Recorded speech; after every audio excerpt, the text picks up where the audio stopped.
And there are a lot of artists that I work with that I'm just banging my head against the wall over because I spend all this time making music with them and it just never comes out because they're waiting for the right time. They're waiting for the perfect opportunity. I would say you can't put all this stock in something that hasn't even presented itself yet. In the meantime, if you're waiting to release music, your fans are going to go find somebody else who's releasing music.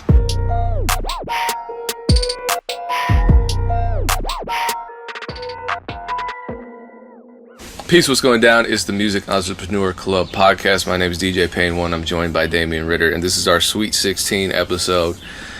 Yeah, 16 episodes. Shout out to everyone that's tuning in on Audio MEC. Shout out to everyone that's tuning in on my YouTube channel and all other fine streaming platforms such as Spotify and Apple Music.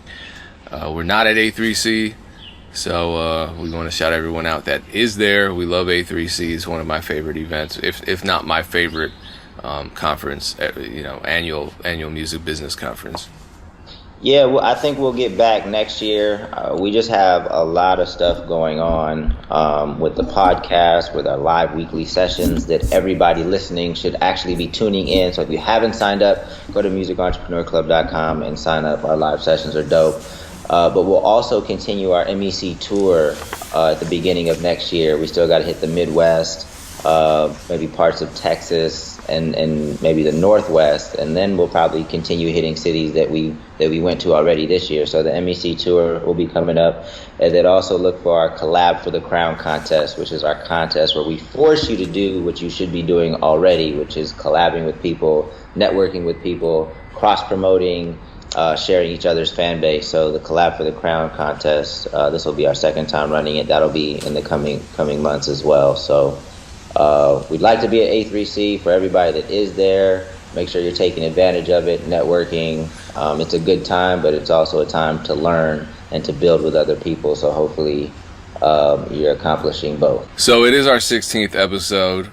That means our podcast now has its driver's license. What do 16-year-olds like to talk about? Drake. So let's talk about Drake. I know you had some things to say about this Drake versus his father controversy. Yeah, and then I don't want to really dive into the drama of it, but I want to, speak more higher level. So what happened was Drake's dad did an interview on a radio station in LA, and he was basically saying that, he was never an absentee father, even though that is what Drake claimed in his songs. And when he brought it to Drake, he said that essentially that storyline sells more records. Right. And I don't know who's telling the truth. I really don't care who's telling the truth. But I do know that a lot of artists take advantage of trends. They take advantage of negativity and mental illness and depression and make it seem like they're in that space to make songs that resonate with people that are actually in these negative spaces. And so I wanted to talk and get your opinion on, are we okay with that? Is it just like a movie? Because music is different. Growing up, I was a fan of music, but I didn't really realize the impact that music had on people until I was a part of Funk Volume. And I saw, how music played a very big role, how people bought in and used music to motivate themselves. It changed people's worlds, and that was never the case for me. I'm just a fan of music. I can turn it on and off, doesn't matter. I was never really engulfed in it that way. So I see how people can take some of these songs and really feel like they're connected to that artist because they think that artist is going through the same thing, and sometimes they're not. So do we care? Is that something we should care about? Like Drake's situation with his father, using that story. If it's not real, it's real for a lot of people, and those words might resonate with people that really did have an absentee father. So should we look at Drake any differently? I don't know. How do you feel about it, Payne? Man, this is a big conversation. This is bigger than I'm prepared to really delve into. This is something that just the idea of authenticity and poetic license, it's a hell of a conflict, especially in hip hop when you have so many people, for better or worse, usually worse, who equate songwriting to autobiographical works all the time. It was to the point where I remember I saw KRS-One on Bill O'Reilly. I think it was Bill O'Reilly. It was some kind of conservative talk show, and that person challenged his lyrics, and they said, "Well, these are negative. Listen to what you're saying." And it was a story where KRS-One dies. Obviously, KRS-One isn't dead. He's on the show. It was or he goes to prison for. It was that 100 gun 200 clips. Clearly, KRS-One is not in prison for running guns, and that was a song that had some kind of satirical purpose. KRS-One is a artist who writes a lot, not from his own perspective or experience necessarily, but because he's trying to convey some kind of message. In this case, it was a political message, a socio-political message, and what a shock, right? The Fox News commentator didn't understand that. But I think that speaks to this larger problem with hip-hop, where we're so focused on fans of hip-hop, and then therefore that carries over to the artists themselves, are so focused on hip-hop being and rap music being this autobiographical thing, and it has to be authentic. And to take a step beyond that, it doesn't just have to be authentic, it also has to be negative. You know what I mean? Rappers have to have a criminal background. Rappers have to be violent and hypermasculine and all these other things. And it comes with the way that white America fetishizes black destruction. So this is a really big conversation. But on a small scale, I'm on the fence, and I think context does matter, because on the one hand, I can't really respect people who misrepresent themselves for a particular purpose that's disingenuous, and I've worked with artists who have done that, and I'm the guy in the room that's saying, why are you rapping like you're at the New Eurekan Poets open mic and you're from suburban Wisconsin? You know what I'm saying? And then that causes all types of problems. But then I'm also the guy that appreciates Slick Rick's craft and the art of storytelling. So I can see both sides, and that's why I think context is important. Yeah, I mean, I think it's more obvious for some artists that stories are being told, and it's more the art of it. But being connected with so many young people and being around so many young people, I know that a lot of young people are in a very negative space right now. There's a lot of young people that are suffering from a lot of mental illnesses and so depression, and they're thinking about harming themselves and things like that. And these songs really resonate with them. They do get streamed a lot. So I think there's an artist in LA that just tweeted, that artists are his name is Self-Provoked, and he was talking about it too on Twitter, saying, that people are taking advantage of this downtime. And it concerns me, because I think it keeps people in that space, to be honest. And I think it creates like more negativity, more depression, and things like that. I was recently at an assembly where a friend of mine was speaking at a large group of kids, and he asked the whole room, like, how many people have thought about harming themselves, and more than half the room raised their hand, and that shocked the shit out of me, because I don't think, I don't even think 10 or 20% of people would have raised their hand when I was younger. So there's a problem right now, and I think all this negative music keeps people in that space. That's why I have a concern. So just to be clear, we're not talking about Drake right now. No. But we're not necessarily talking about Drake, but it's essentially the same thing. It's like, just creating these stories that are resonating with young people, because they're going through them, right? A lot of kids have absentee fathers, so I don't necessarily think people are flocking to Drake because they have an absentee father, but it's a storyline that does get more streams and attention, right? And even Hobson did this, right? Hobson, a lot of people think that everything that Hobson said was true, right? So he has a song called Fort Collins, and it's about the time where he just left his tour, right? So, but when he's talking about, like, he just left his tour and he went with some chick or whatever. But even I thought the song was real, because I didn't know exactly where he went. But in the song, he's talking about going to like an abandoned building, and he makes it all dark and like for the movies. But he really just left with a girl.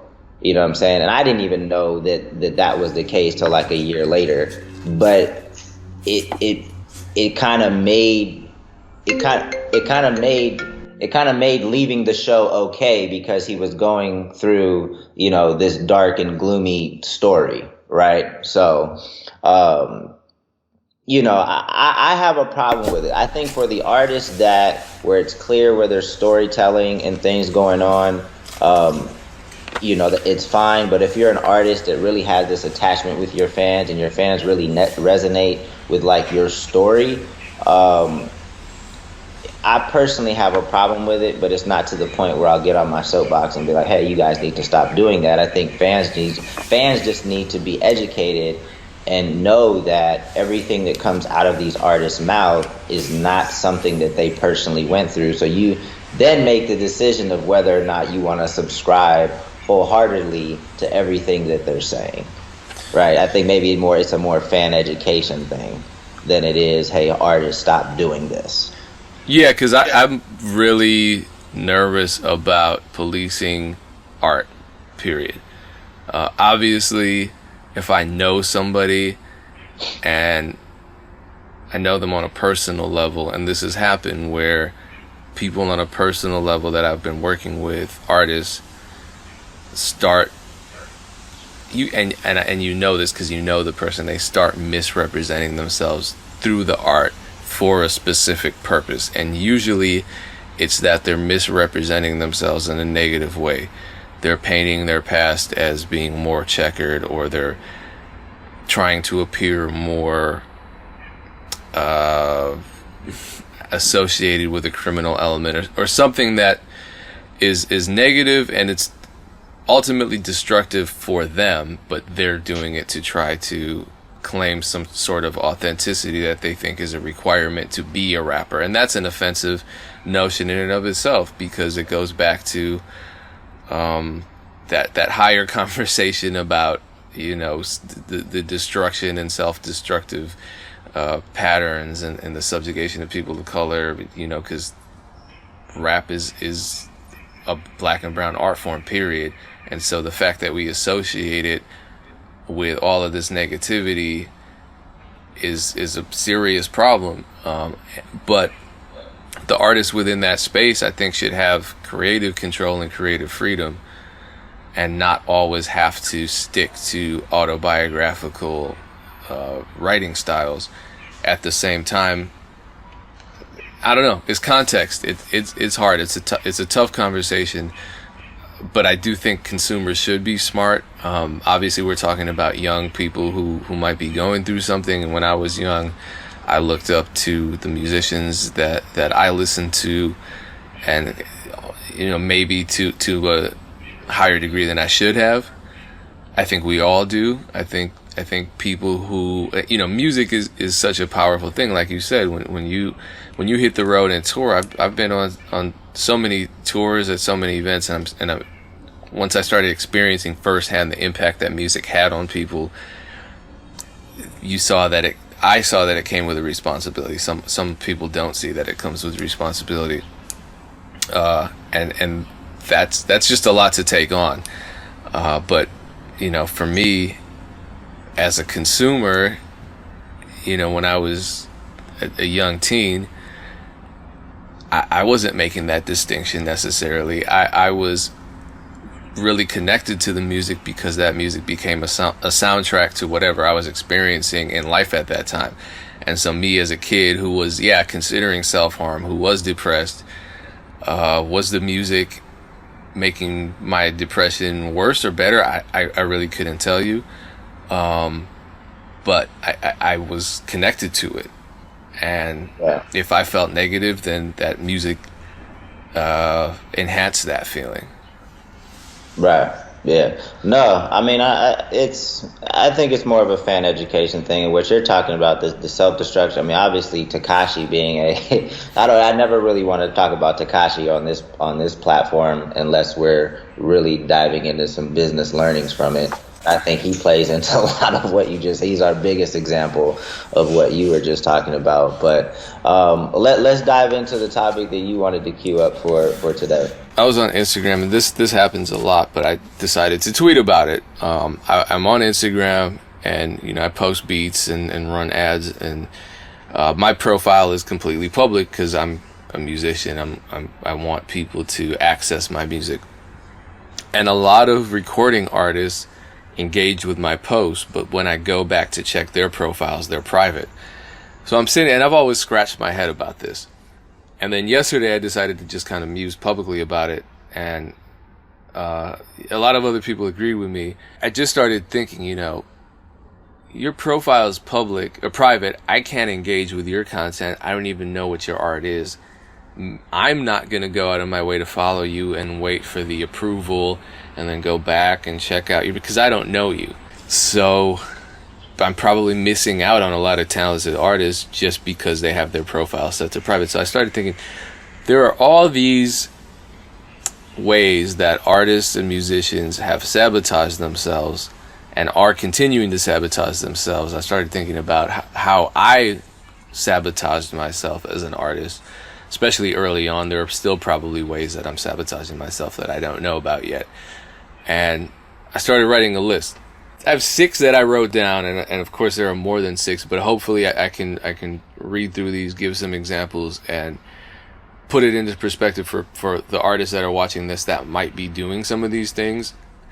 Is the private having your page private, is that one of them on your list? Number, or is that just number 2 of my how artists sabotage themselves list is being inaccessible. So yeah, on the one hand, I would say a private Instagram is part of being inaccessible. It's the internet era, and it's hard enough to get music to people, but if you set your social media to private, you're basically expecting people not only to come to you, but take this extra step to engage with you on a artistic, on a fan level, on a personal level, whatever it is.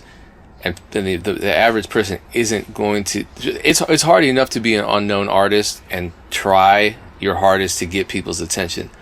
You're actually preventing people from seeing you. You're hurting your visibility, and some people will say, well, it's because it incentivizes people to check me out because they're curious. People aren't curious in 2019 about a private Instagram. That's on the one side, but I've seen artists get really inaccessible in other ways, like they try to appear untouchable, they try to appear famous when they're not, or they start putting other people in between them and potential colleagues and opportunities. Someone says, hey, I want to book you for a show, and that person's from the same city, and they just want to give you an opportunity. You say, talk to my manager. I don't handle that stuff, knowing damn well you could easily handle that stuff, be a personable artist and have a good interaction with this person and build a relationship. But then you say, nah, I'm gonna talk to my manager, and now your manager is doing all your networking for you. People start looking at you like you got your nose up in the air, and you're inaccessible, and that harms your brand. Yeah, I would say that's correct 99.98% of the time. With the private Instagram page, like, you better have a reason for it being private, and you better have a way to increase the demand on like some other platform that makes people want to like request access to your page. I recently saw there's this cat in Salt Lake who created this like virtual character. I forget the name of the virtual character, but the virtual character does music, and I think it got some traction on SoundCloud. And then on the Instagram page, he's basically saying, I'm only accepting 100,000 followers, so request access now or you might never get access. And there's a more of a strategy to it, and they built demand elsewhere. So I think people will request access because they want, for some odd reason, to interact with this this virtual this virtual character. It's interesting. I followed it just because I'm curious as to what they're doing and why people even want to interact with this character who's like just dancing all the time. But it's really weird. But yeah, you got to have some way to pull people. You have to have some way to create demand for people to want to do it. It's got to be cooler than the way you're describing it right now. It's really not. I'll show it to you. It's really not. Matter of fact, as you go through some of these other ones that these other ways that artists sabotage themselves, I'm gonna pull up the page and I'm gonna show you what exactly this character does. Okay, cool. So I think my number one list of number one on my list of reasons is hoarding music. I was definitely guilty of that as a producer. I didn't want to put anything out ever. And there are a lot of artists that I work with that I'm just banging my head against the wall over because I spend all this time making music with them and it just never comes out because they're waiting for the right time. They're waiting for the perfect opportunity, this and that. And I would say you can't put all this stock in something that hasn't even presented itself yet. In the meantime, if you're waiting to release music, your fans are going to go find somebody else who's releasing music. Well, number 3, because we already did number 2, is fence sitting, so never really fully committing to anything. That's a way that I see artists sabotage themselves all the time. I would much rather see someone go all in for a year and fail and then say, you know what, I don't want to do this anymore, than see someone who's been, going on and off. Maybe they work for a month, take a 3-month break, work for another month, and then say, why isn't this working for me? Why am I not a professional musician yet? Well, it's because you're just not committing. I mean, everything in life that benefits you really takes commitment, whether it's a career, whether it's a relationship, whether it's a home improvement project. You have to commit to it. What else? Never taking risks. I think that's part of that, but it could be somebody offering an opportunity, a real opportunity, not a Def Jam email saying send us $500 for a plane ticket, we want to sign you. That could be an investment in a Facebook ad. That could be traveling to a music conference like A3C, just because you don't see it as a worthwhile investment because it's too risky to spend that $100 a month on the ads or $300 on a plane ticket to Atlanta. Number 5, putting too much faith in one opportunity or one person. So like maybe some bullshitter from your city says, I can make you famous. I know a ton of people like that. They've tried that with me. They still try it with me to this day. And there are some people who put all their faith in that person and say, okay, well, you're gonna make me famous. Cool. I'm gonna put all my stock into your words and your promises, and I'm just gonna fall back and not do anything because I know you got me because you said you do. And then 2 years from now, that person turns out to be, some closet alcoholic who actually doesn't know anything about the music business, and you just wasted 2 years not doing anything, not learning anything, not releasing any content, putting all of your faith into them. Same with opportunities too. You might have somebody from a label or some manager say, hey, I am interested in working with you in the future. I like what you're doing. I'll check in with you soon. And next thing you know, that person is spending all their time just waiting to impress that person. That's their whole focus. So not building their brand, not engaging with fans, just that one opportunity, that's going to be their ticket. And in reality, what you could be doing is figuring out multiple revenue streams, building your brand piece by piece, and now you're not doing that because you're focused on that one opportunity. And then lastly, and this is a weird one, but I don't see too many artists doing this, but I do see a fair amount of artists doing this, and I think the artists who do this are all also guilty of hoarding music because they're just waiting for the right time, but reinventing themselves all the time. We've seen people reinvent themselves. We've seen artists reinvent themselves here and there successfully. We've seen Ace Hood do it, for example. He's a success story. But a lot of artists that I've worked with that have tried that, it's not from a place of authenticity.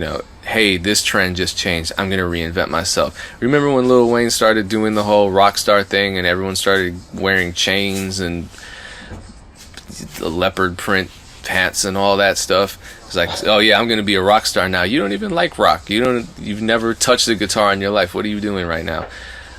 So reinventing yourself based on some idea of having to fit into whatever's trendy at the time, bad move.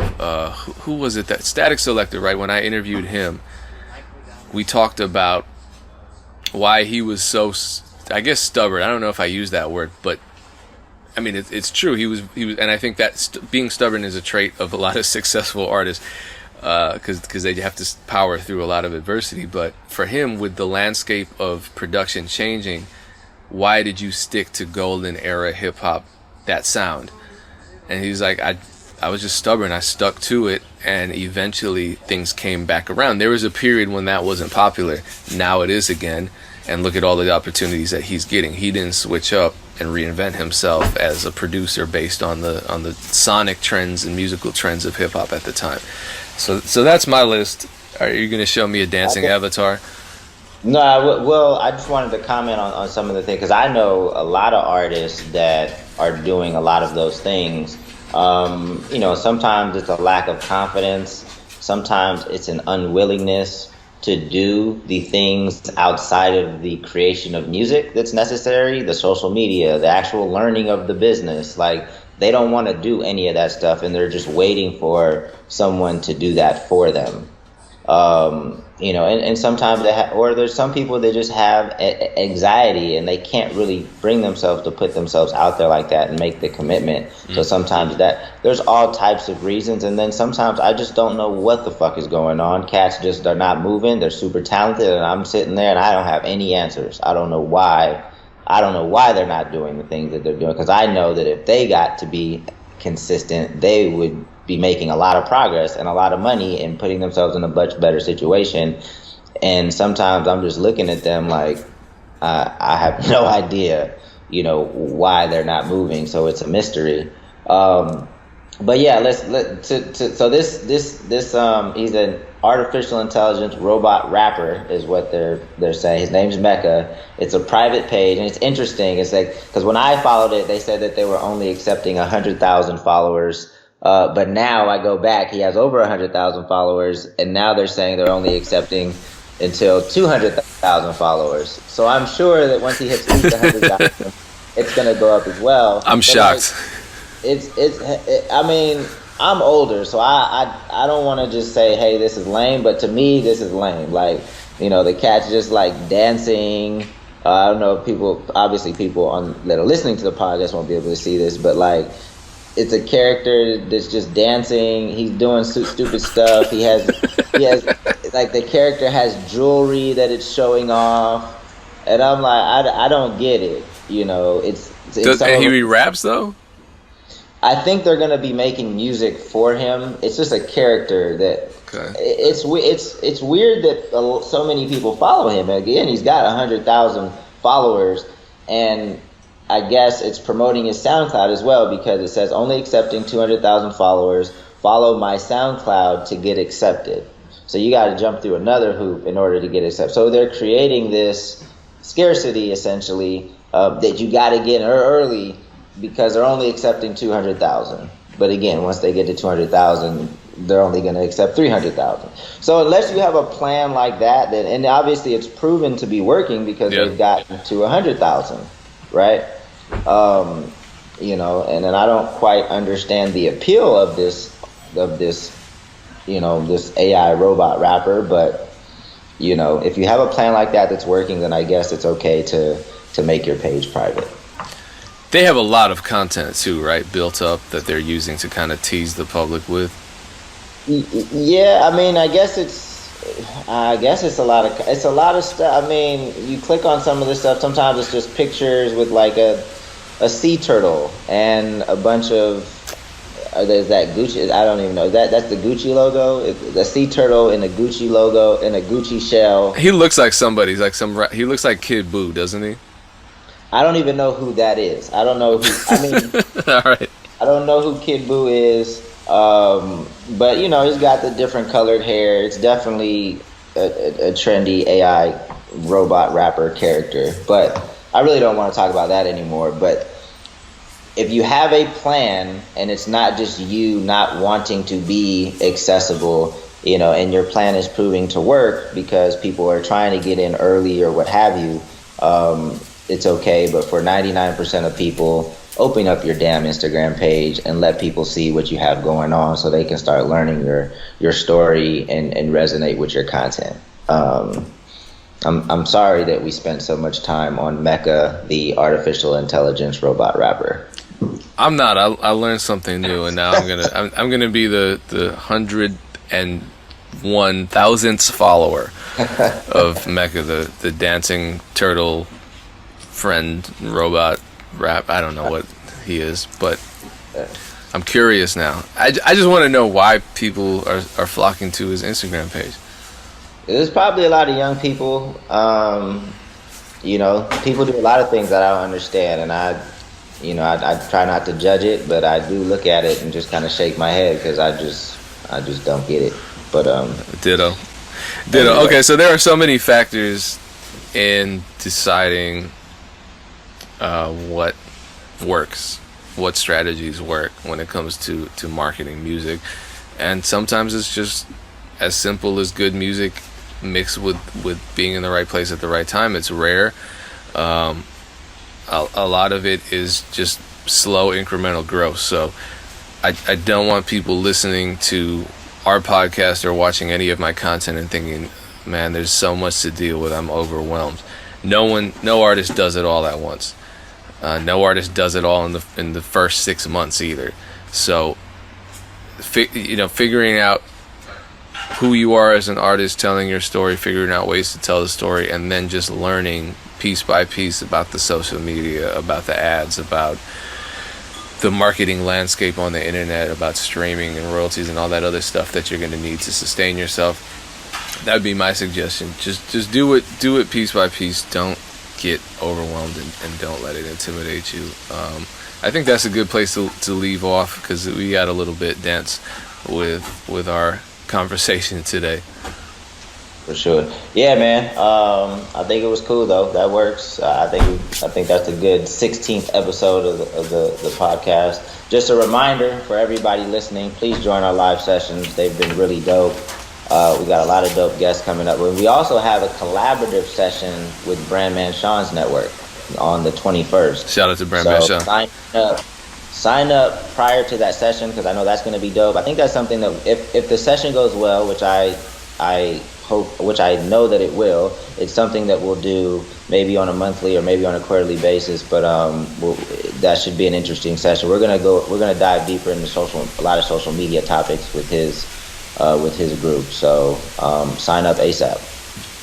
Cool. Once again, shout out to everyone tuning in. Whether you're on Audio Mac, YouTube, Spotify, whatever you choose, we appreciate you. Catch us for episode 17 next. Appreciate you. Peace.